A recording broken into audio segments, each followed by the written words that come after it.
This is the interface of our stress management device. Let's discuss a few parameters and interfaces we often adjust. First is the classroom mode. Here, it's for finding waveforms, similar to our previous waveform search. The tolerance is a range value. I have a sensor setting here. There's a range for measuring length. It is divided into 3 segments. Here are small, medium, and large segments. For below 1.5, we choose small terminals. For 2.0 to 2.5, we choose medium terminals. For above 2.5, we choose large terminals. This is what we need to select before making the product. So CH1 corresponds to the front end, CH2 corresponds to the rear end.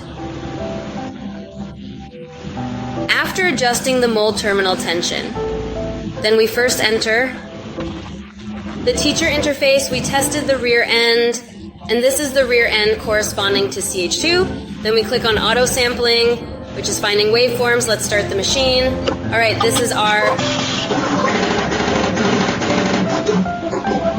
finished product, and we see the waveform position is about. In the middle of this data, the blue part is the actual measured data. Let's do another one. Who knew?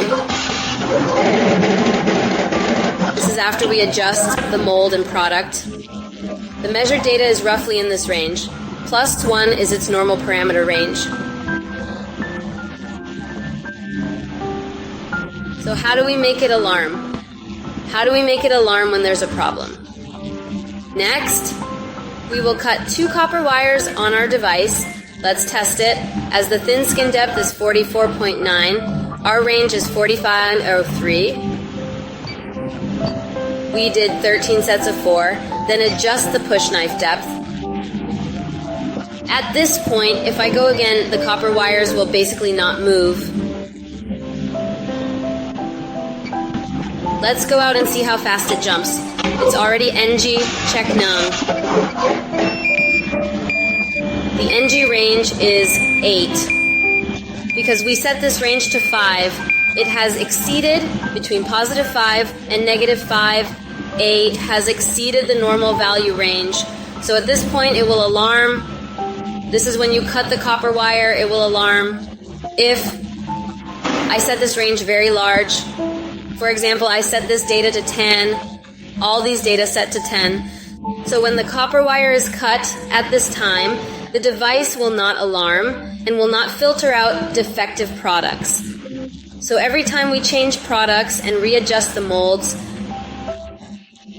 we must check if our data settings can detect our defective products when we set the range. Closer to 0, the blue area is closer to 0, indicates that its stability is better. Generally, fewer defects mean fewer outputs. All are negative values. As we just saw, the waveform investment is already negative.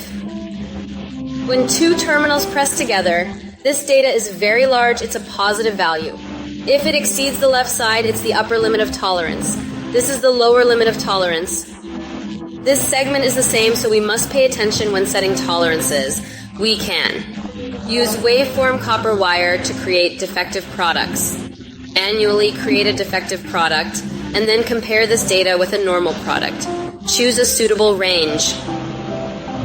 After selecting, we can start production.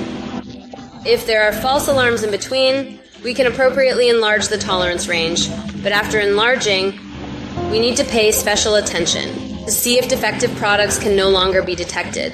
This point is particularly important.